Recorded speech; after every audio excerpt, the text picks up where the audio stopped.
بسم اللہ الرحمن الرحیم۔ السلام علیکم ورحمۃ اللہ وبرکاتہ۔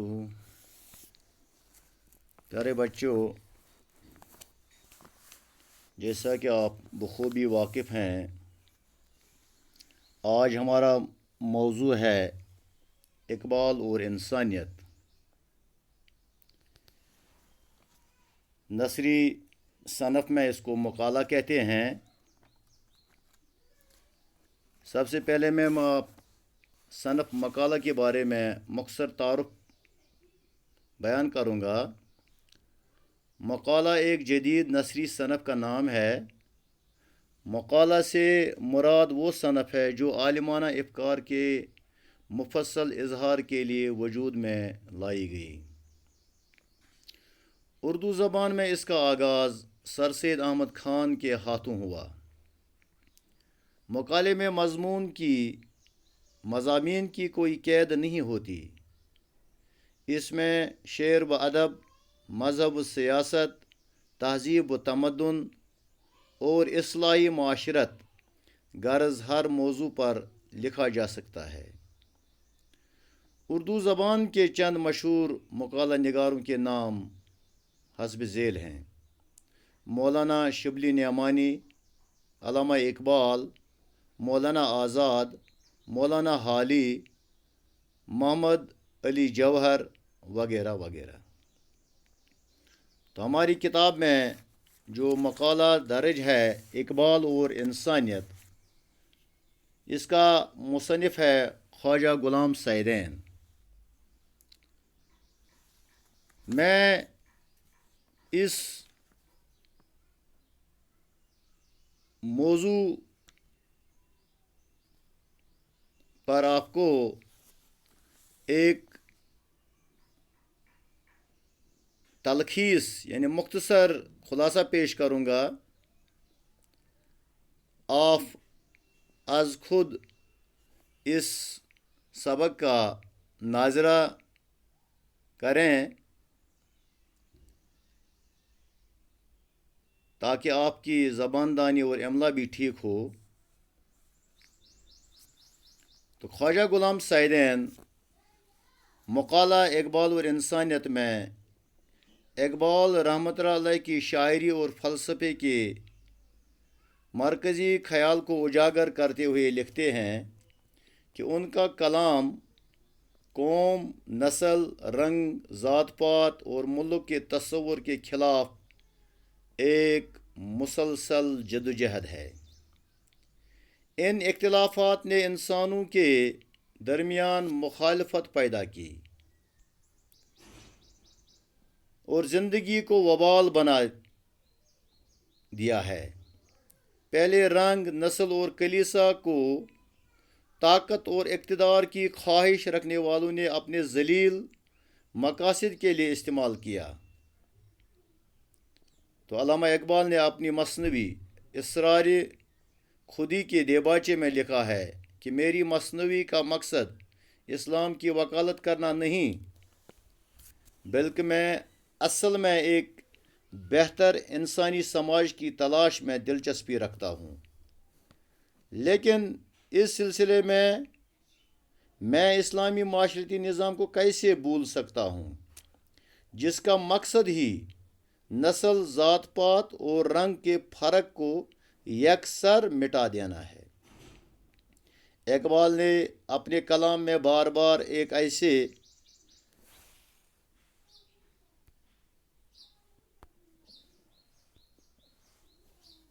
دل و دماغ والے انسان کی تصویر کھینچی ہے جو انسانی وحدت کی حقیقت کو سمجھ سکتا ہے۔ تو درسی کتاب میں درج ذیل اشعار بظاہر ان میں علامہ اقبال کے مزاج کی تصویر کھینچی گئی ہے، لیکن ان میں اصل میں ہر ایک فراخ دل، روادار اور شریف انسان کا عکس نظر آتا ہے، یعنی شکل و صورت نظر آتی ہے۔ یہ اشعار جو یہاں درج ہیں اصل میں یہ بال جبریل کی ایک نظم ہے جو میں آپ کو پوری سناؤں گا۔ کریں گے اہل نظر تازہ بستیاں آباد، میری نگاہ نہیں سوئے کوفہ و بغداد۔ یہ مدرسہ، یہ جواں، یہ سرور و رعنائی، انہی کے دم سے ہے مے خانے فرنگ آباد۔ نہ فلسفی سے نہ ملا سے ہے غرض مجھ کو، یہ دل کی موت وہ اندیشہ و نظر کا فساد۔ فقیہ شہر کی تحقیر کیا مجال میری، مگر یہ بات کہ میں ڈھونڈتا ہوں دل کی کشاد۔ خرید سکتے ہیں دنیا میں عشرت پرویز، خدا کی دین ہے سرمایہ غم فرہاد۔ کیے ہیں فاش رموز قلندری میں نے، کہ فکر مدرسہ و خانقاہ ہو آزاد۔ رشی کے فاقوں سے ٹوٹا نہ برہمن کا تلسم، عصا نہ ہو تو کلیمی ہے کار بے بنیاد۔ تو کریں گے اہل نظر تازہ بستیاں آباد، میری نگاہ نہیں سوئی کوفہ و بغداد۔ فقی شہر کی تحقیر کیا مجال میری، مگر یہ بات کہ میں چاہتا ہوں دل کی کشاد۔ نہ فلسفی سے نہ ملا سے ہے غرض مجھ کو، یہ دل کی موت وہ اندیشہ و نظر کا فساد۔ تو ان اشعار میں اقبال رحمۃ اللہ علیہ کی فکر اور سوچ کی عظمت کے قائل ہیں۔ کریں گے اہل نظر تازہ بستیاں آباد، اس شعر میں اقبال علیہ الرحمہ نے ایک انتہائی حقیقت پسندانہ نقطہ نظر کا اظہار کیا ہے کہ وہ لوگ جو دور رس نگاہوں کے مالک ہوتے ہیں اور مستقبل پر نظر رکھتے ہیں، وہ ماضی کی شان و شوکت پر اکتفا نہیں کرتے، بلکہ اس امر کا جائزہ لینے کی کوشش کرتے ہیں کہ مستقبل میں ان کا کردار کیا ہونا چاہیے۔ اس لیے وہ ماضی کے بجائے حسب ضرورت نئی تعمیرات کے لیے سرگرم عمل ہو جاتے ہیں۔ فقیہ شہر کی تحقیر کیا مجال میری، مگر یہ بات کہ میں چاہتا ہوں دل کی کشاد۔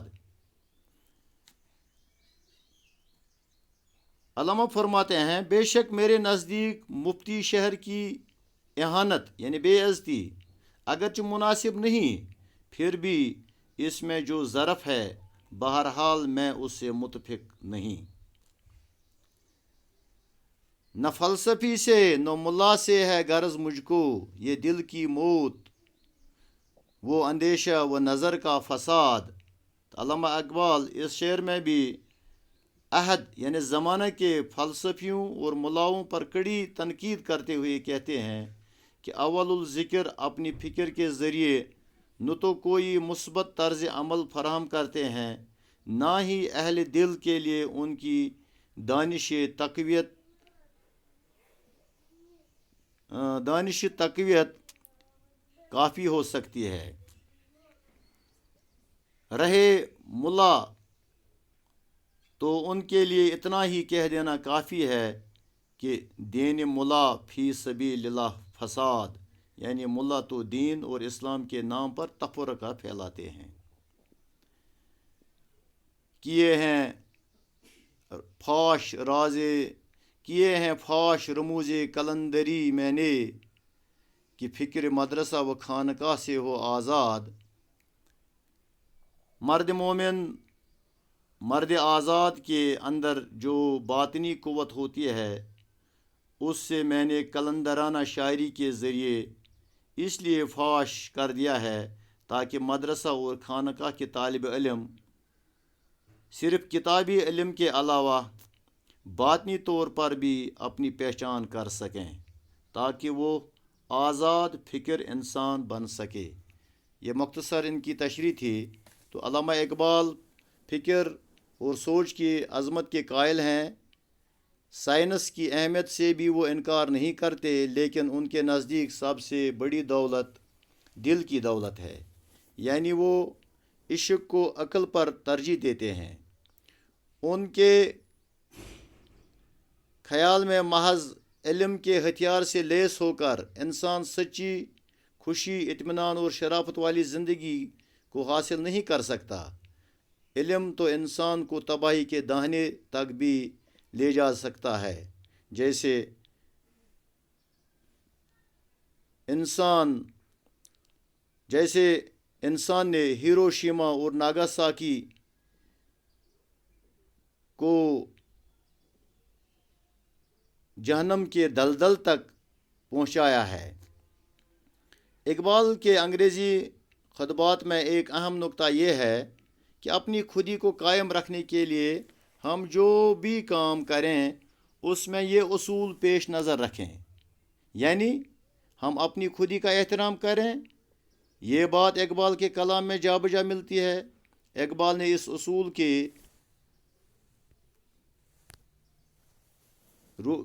کی روشنی میں انسان کے اونچے مرتبے کو پہچانا۔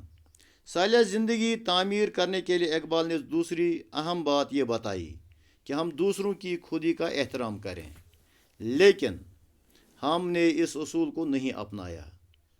جب تک نہ ہم دوسروں کے جذبات، احساسات اور عقیدوں کا احترام کریں گے، تب تک ہم اصل معنوں میں روادار نہیں ہو سکتے اور نہ ہی ہماری اپنی خودی پھل پھول سکتی ہے۔ رواداری میں اور تو کے فرق کو ختم کرنے میں ہماری مدد کر سکتی ہے۔ یعنی اگر انسان میں انا پرستی ہو، اس میں اونچ نیچ کی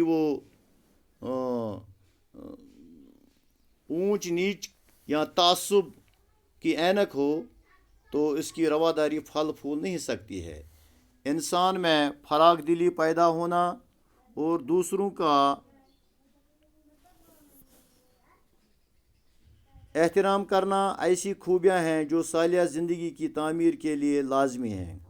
جب یہ دونوں خوبیاں انسان میں پیدا ہو جاتی ہیں تو انسان کی زندگی میں وہ خصوصیات نمایاں ہونے لگتی ہیں جن میں اچھی زندگی کا راز چھپا ہے، اور وہ خصوصیات یہ ہیں: خودداری، صداقت، دیانتداری اور جرات۔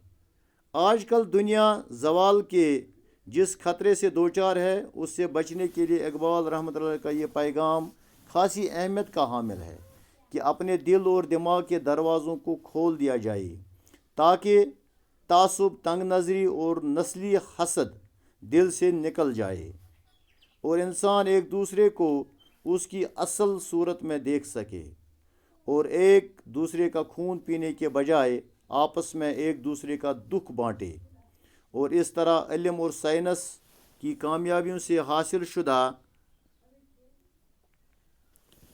طاقت انسانیت کی خدمت کے لیے استعمال کی جائے اور انسانی زندگی میں سکون، اطمینان اور خوشحالی آئے۔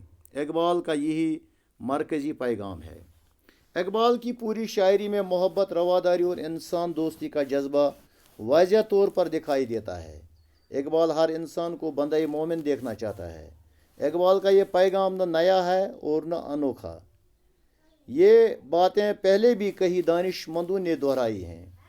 مہاتما بدھ کا قول ہے کہ تم دشمن کو کبھی دشمنی کے ذریعے زیر نہیں کر سکتے، محبت اور دوستی سے ہی اسے فتح کیا جا سکتا ہے، اور یہ ایک ابدی قانون ہے۔ حضرت عیسیٰ علیہ السلام نے تعلیم دی کہ اپنے دشمنوں اور مخالفوں سے محبت سے پیش آؤ اور برائی کا بدلہ نیکی سے دو۔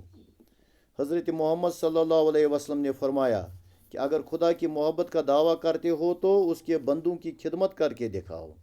اقبال کا پیغام سچا اور انسانیت کے لیے لازمی ہے۔ اسے پھیلانے کی ضرورت ہے۔ اس سے پھیلانے کے ذریعوں میں ایک اہم ذریعہ شاعری ہے۔ اقبال اس انسانی پیغام کا علم بردار ہے اور اس کو اسی صورت میں دنیا کے سامنے پیش کرنے کی ضرورت ہے جیسے لوگ آئے دن پیدا اقبال جیسے لوگ آئے دن پیدا نہیں ہوتے، ایسے لوگ اپنے ملک کے لیے بھی اور پوری دنیا کے لیے بھی ایک نعمت ہوتے ہیں۔ جس طرح پانی، ہوا اور سورج سے سبھی فیض اٹھا سکتے ہیں، فائدہ اٹھا سکتے ہیں، اسی طرح اقبال، شیکسپیئر، گوئٹے، افلاطون، سقراط، لنکن، حافظ اور ٹیگور وغیرہ کی فکر سے ہر شخص یکساں طور پر فیض یاب ہو سکتا ہے۔ اقبال رحمۃ اللہ علیہ کو ہندوستان اور پاکستان اپنا شاعر مانتے ہیں، لیکن اصل میں اقبال علیہ الرحمہ کا پیغام ان ممالک کے ساتھ ساتھ پوری دنیا کے لیے بھی ایک پیغام ہے۔ تو پیارے بچوں، یہ مختصر سا تلخیص آپ کے سامنے پیش کیا۔ آپ خود بھی کتاب پر اس کا ناظرہ کریں، اور انشاءاللہ آئندہ کے سبق میں اس کے سوالات وغیرہ جو دیے ہیں اور گرامر کا پورشن بھی ہے، انشاءاللہ آپ تک پہنچانے کی کوشش کروں گا۔ وسلام، خوش رہیے، آباد رہیے۔